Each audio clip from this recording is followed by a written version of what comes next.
Hi everyone, Stef here once again to welcome you to today's newest episode of SPECTRE. Today, I have something a little different for you. The first featured trailer at the end of this episode is not an audio drama, but if you listen all the way to the end, you'll get to listen to the audio trailer for Fermi's Progress, a series of novels by Chris Farnell that came out this month, and you might recognize the voice of SPECTRE's very own Dr. Karl Amos, also known in real life as Karim Kronfli as well. The Fermi is Earth's first faster-than-light spaceship. It's also its last. How is that possible, you ask? Well, the very moment the Fermi's engines engage, it releases a shock wave that vaporizes planets and even entire solar systems in its wake. And unfortunately, no one knows how to turn it off. Join the Fermi crew as they are forced to survive wonders, dangers, and planetary-scale genocide using what little wits they have while bouncing a trail of destruction across the galaxy. If this sounds of interest to you, I'll be putting the link to their website so you can purchase Fermi's Progress and read it to your heart's content. I've not read it yet, but I've definitely added it to my to-read pile. And maybe you will too. Second up is an opportunity to support another indie podcast. Someone Dies in This Elevator, we'll just call it SDITE from here on out for simplicity's sake, is a spoiler-driven anthology series where there is always an elevator and someone always dies in it. A 2021 New Jersey WebFest and Audioverse Awards winner in 7 categories, no less, SDITE is currently crowdfunding for their second season on Indiegogo. I'll provide links in the show notes, and this show is totally worth your support. Not only do they have great perks for those who chose to donate, but the show itself is absolutely fantastic. Tal Minear, who you all know as Macie Vincent here on SPECTRE, is the producer and showrunner. And if you know anything about Tal, it's that they consistently make brilliant content. And SDITE is no exception. If you're not in a place to donate, that is totally fine. What you can do is head on over to the website that I'm sharing in the show notes and post it on social media. Get that word out. You can also follow the show on Twitter under the handle @SDITEpod. All right, those are all of my extra comments for today. Thank you so much for listening, and I hope you enjoy this next installment of SPECTRE, Episode 6, Sobering. SPECTRE is intended for mature audiences. Listener discretion is advised.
Come in. Cicely. You have good news for me, I assume? Unfortunately, no. Our team has been scouring the sector where the second ping originated from, top to bottom. But there's nothing. I even took a second, third, and fourth look at the data that came through, and there was... Nothing? Yes. There was nothing more to find or analyze. But there was another ping that came through around 4 hours ago. And? So far, it's worthless. The ping came through with virtually no data, and the location is about as unclear as it gets. There's no way to pinpoint exactly where it came from. Cicely, I'd love for you to clear something up for me. Yes?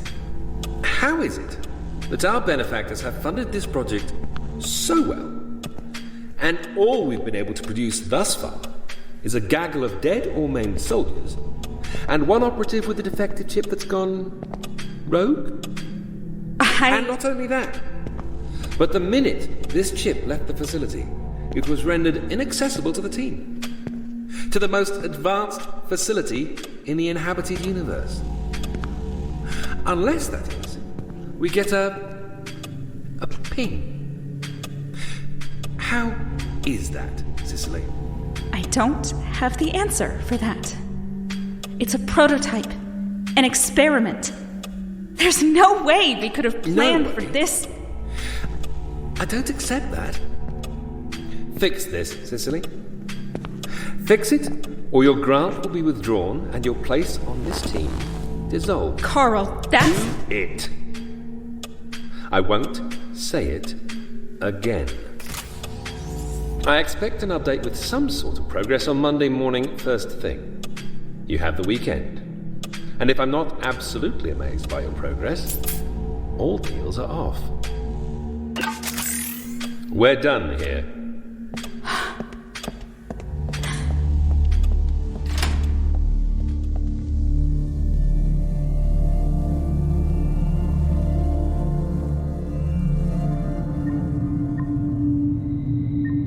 Stare at this light and follow it when I move it, okay? I can see it just fine. Atta, I am so sorry. Hush up. I don't want to hear from you. If you've broken anything, and I really do mean anything, I'm gonna make sure you feel it in your bones. Atta, please stay still. I didn't mean it. I said hush up. Rho, why don't you sit on the other side of the room for a moment? I need to do a checkup on you two anyway. But I... Rho? Fine. I'll just be over here. All right. Does this hurt? No. And this? No. This? Got it. Let me get a scan on this and I'll be right back. How about you? Anything hurt? If she isn't, she will be. Oh, come on, Don't Atta. come on me, girlie. You threw me across a room. Atta, enough! That's enough out of you two, Rho. Focus on me.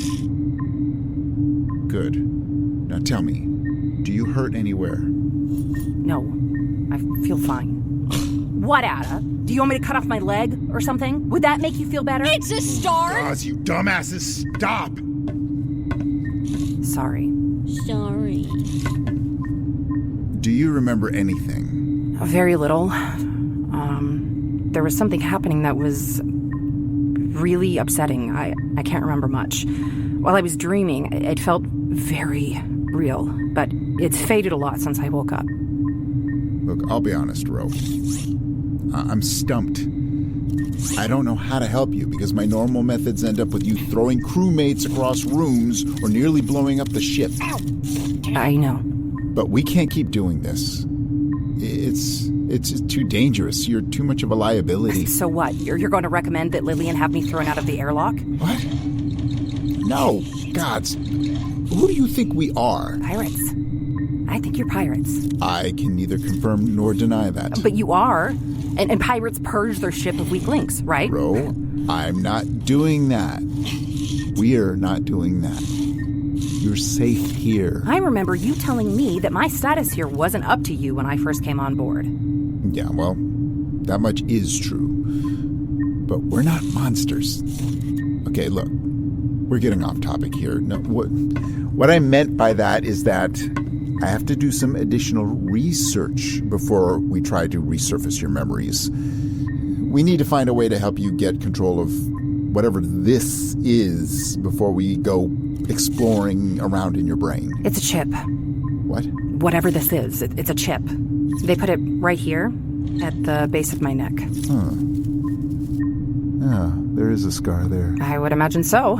You'd think that with all of the technology they have access to, that they'd find a way to at least cover it up. You know what? I just remembered something. Where's Warren? Why isn't he in the medbay with us? I sent him to his quarters to rest. He'll be most comfortable there. It's faster healing. I need to talk to him. Well, he needs to rest. Okay. When can I talk to him? Depends. On what? When he's ready. Oh, God, you're infuriating. He said he could help me get control, okay? Of what? The chip? How? Meditation. He said he had some experience with stuff like this and had ways to help. I declined. And I've come to realize that was probably a mistake. Sure as shit got that right. Atta, that's enough. I don't know. I get pulled into these memories, and then I lose control. And this last one, it was the worst it's ever been. That place. The place I was before you found me. It was a bad place. I'm pretty sure I was tortured. Not while I'm here. Garyn, stop her! Atta, don't move. Let's not get into that now, Rho. Just once Warren is well enough, we'll talk to him about how he thinks he can help. In the meantime, for the safety of the ship and everyone on it, I need you to use these every night before you go to bed. They're sedatives. Should help you sleep soundly and no dreams. Yeah, I can do that. Just put one on your wrist before you go to bed, and you'll be right as rain. Now go on. I have an ornery patient here to contend with. You haven't even seen ornery yet. And just give her time. Yeah, she's fiery when she's angry, but she's more of a flashbang than she is a slow burn. Thanks, Garyn. I heard that. I'll show you a fiery flashbang, old man.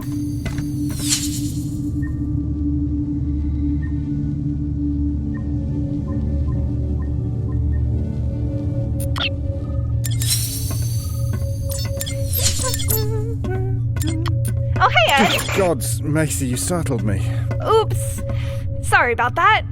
What you up to? Just working on some finances. Yuck, boring. We haven't done anything fun in forever. It's always finances this, transport planning that. Why can't we go on a fun mission? You know I can't control what kind of jobs come across our table. No, I guess not. But what if we just make our own mission? One that will take us somewhere exciting and dangerous? Ooh, we could go after one of those huge trucots. You know, one of those whaley, tentacly beasties that sometimes show up as dark matter on the scanners. That'd be fun. Sure, I'll see what I can do. Great. And if we could go to a fancy party or something while we're at it, that would be good too. Fancy party? Good luck getting Atta into a dress. You remember the last time Lillian took us on one of her promo sprees, don't you? Who says she has to wear a dress? I'm sure we'd be able to find something that she'd love. And now that I have you distracted from your work, can I have the bridge for a little bit? Pretty please? What for? Lillian. She wants to chat and said I needed to be by my work terminal.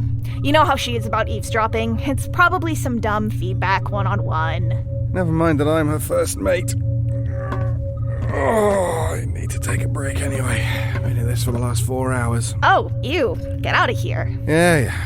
Just don't move anything over here, okay? I have everything right where you want it. Yeah, I know. Out. I am first mate, you know, and you're elder. And I'm bossy. Yeah, you got me there. Cheers. Bye.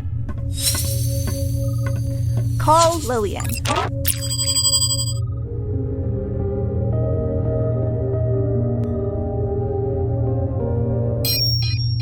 Macie? Yep. How are you? Lovely. But my patience is beginning to wear thin with these bureaucrats.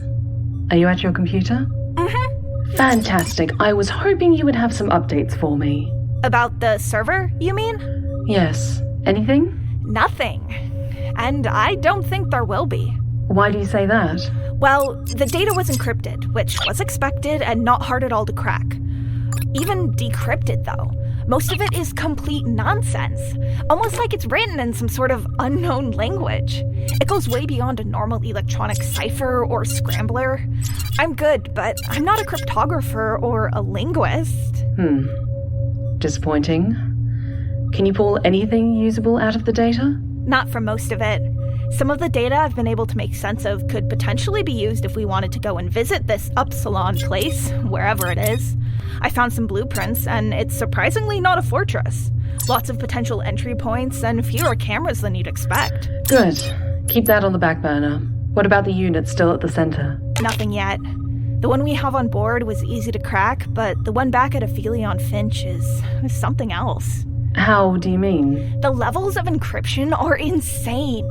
I don't know what sort of data is housed on it, but it must be really important because I've only worked out around 1% of it. None of my programs are working, so I'm having to go through each and every line, and there are thousands upon thousands upon thousands of lines to go through. Possibly millions. How long will it take you? Honestly, As always. a couple of years, maybe longer. Of course, I've got a visitor. Be right there. I trust that you have kept your word and haven't told anyone else about our visibility on the unit at the center? Cross my heart. Only Atta knows. Okay.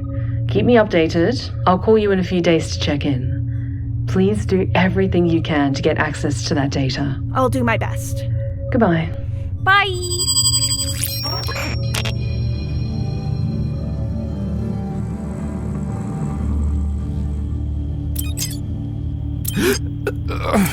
Warren, you awake? I am now. Door open. I'm sorry to bother you. Garyn told me to leave you alone, and I promise I won't stay long, but I wanted to ask if your offer was still on the table. Offer? About helping me control the chip. What changed your mind? I need to get this under control. I feel like the longer I go without confronting it and forcing myself to adapt, the harder it will be to fix.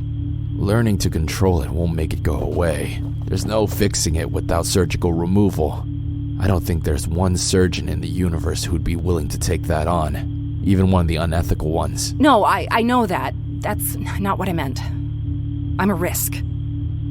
Right now, I could very well blow the SPECTRE into pieces just by trying to remember what I did yesterday.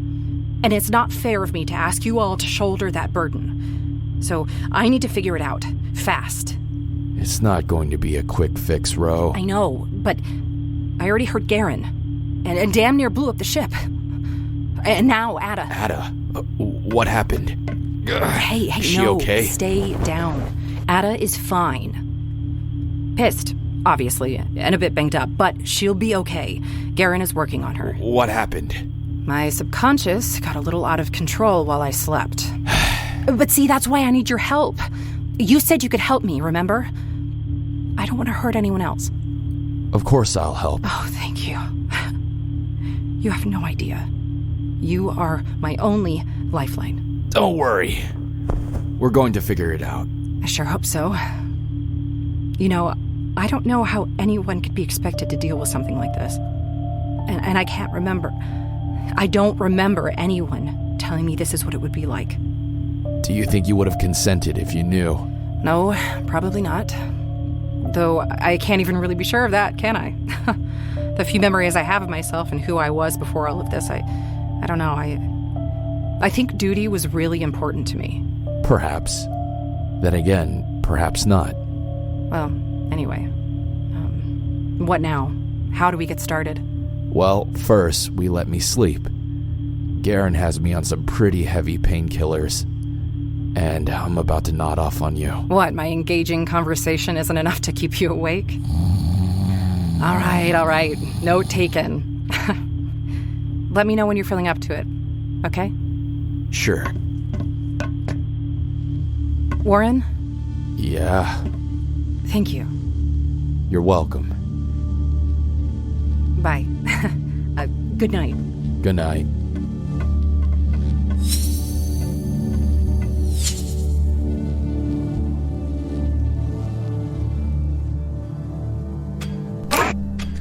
Yes? Hey, what's up, Doc? Sigma. What's your position? Round 4-5 takes outside Glee, 667 double C. Did you know that the landmass is purple there? Absolutely wild. Your report? Good news! I've got a lead. And it's 1,000 times better than one of those stupid ping goose chases you've been sending us on. And? So, I connected with some buddies of mine, and apparently there's this rumor going on that an entire outfit of mercs went missing recently. Like, recent, you know? Sigma, I don't... Bear with me, Doc. I have a point. So, these dudes went missing, right? And I'm thinking, I've heard of these guys. They wouldn't just disappear from the face of the universe without reason. Do you get me? No, I don't. So, I did a little digging, and I found the area they were last seen. So the men and I, we went on a little recon mission, and get this. We found them! Found who? The group of mercs that went missing! And my hunch was right. They're the same group you sent out to investigate one of the first pings, only here's the interesting part. They were all dead, floating out into space nearby their abandoned ship. Totally crazy shit, right? And these guys were in rough shape. Not because they were exposed to space, but because something or someone absolutely wrecked them. Broken bones, dismemberment, blood everywhere, and so on. It wasn't pretty. I mean, one of them had their head blown clean off. Unreal. Get to the point, Sigma. You know what? You really don't appreciate a finely crafted story, do you, Doc? Sigma. Fine. So, we went on board, we hooked up to their internal systems, and their last logs noted seeing a smuggling ship called the SPECTRE on their radar. Sorry? What was the name of the ship? The SPECTRE. Apparently, it's this white whale in the pirating community. Super well known, high value, rare goods, owned by the tippy-toppy elite. Go on. So, the captain issues an order to approach, force their way in, and snatch up the target they believed was on board. Obviously, they were unsuccessful. I took the liberty of hooking into the body cam of the dude with his head blown off. I mean, how could I not, right? And it was definitely her. She killed like 90% of the entire team within like seconds. Her. Meaning Rho. Congrats, Doc! You got it. The body cam footage is pretty intense, and you're probably gonna lose your lunch when you watch it because it's like shaky cam. But she was there. I mean, she's always been a great fighter, but this was something else. Those mercs, they didn't stand a chance.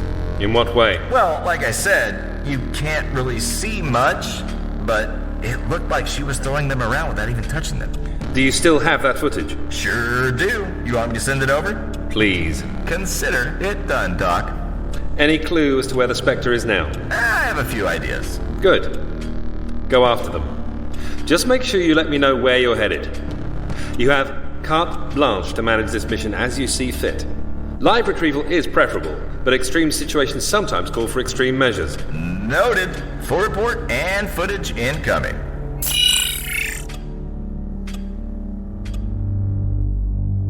You have just been listening to SPECTRE, an indie sci-fi audio drama podcast.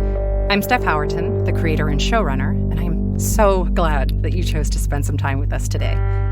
If you have a moment, I'd appreciate it if you could rate and review SPECTRE on your podcast platform of choice. It's a really great and easy way to help new listeners find the show, and the more people who listen, the more we can do in future episodes. This episode featured the voice talents of myself, Stef Howerton as Rho, Ellen Chan as Warren Lee, David Ault as Edward Whitlaw, David S. Deere as Garyn Beikirch, Tal Minear as Macie Vincent, Newton Schottelkotte as Atalanta Harris, Stephanie Tobin as Lillian Dunne, Karim Kronfli as Dr. Karl Amos, and Justin Reighard as Jefferson Hammond. Sound design by Brad Colbroock and music by Tim Rosko. For a written list of credits and a full transcript of this episode, please visit SPECTREPod.com. That's SPECTRE pod.com. You can also chat with us on Twitter or Instagram via the handle @SpectrePod. Thank you so much, again, for spending part of your day with us. There are a plethora of great podcasts to listen to out there, and I'm so honored that you opted to listen to SPECTRE. Have an absolutely wonderful day.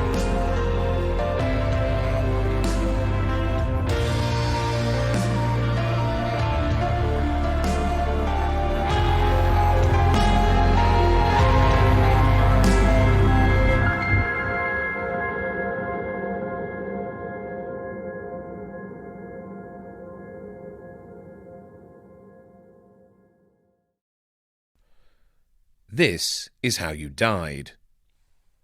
You were worrying about something. Something that you probably thought was important. More important than the sky over your head and the strange things happening there. The Fermi is the Earth's first and last faster-than-light spaceship. The last? Because it turns out its engine vaporizes entire star systems in its wake. And nobody knows how to turn it off. It's a bit disappointing, isn't it? He said. Samson looked aghast. Disappointing? How? Well, isn't this supposed to be the inside of a sphere? Shouldn't the horizon be all curving up into the distance while massive alien continents hang in the sky above us? I was expecting some serious majesty. This looks like the Norfolk Broad. There was an ocean planet sheathed in a crust of ice. The LiDAR detected metropolises gathering round underwater volcanoes. There was a tidally locked world, freezing night on one side, brutal, blistering day on the other. Clusters of dim red lights bejewelled the twilight line between the two and had begun to reach out into the darkness. They all died. So you're saying, what's simpler? That an English-speaking telepathic shapeshifter is trying to con its way onto our spaceship, or that there's been another person on board the entire time and we just forgot about her? Connor said. Occam's razor isn't what it used to be. 4 planets, 4 adventures, 4 apocalypses. Fermi's Progress by Chris Farnell, available now at Amazon and Scarlet Ferret.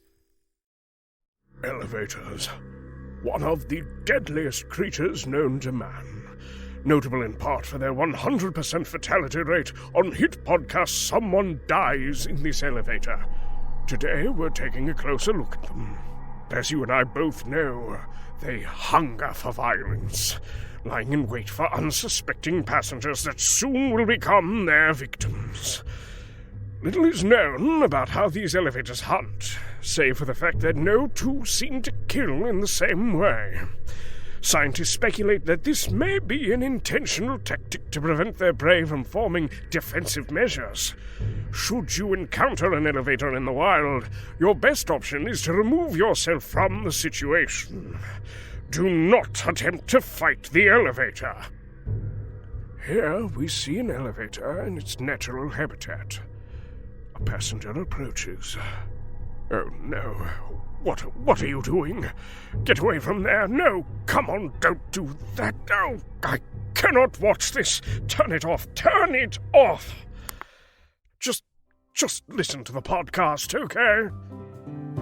Someone Dies in This Elevator is now crowdfunding Season 2.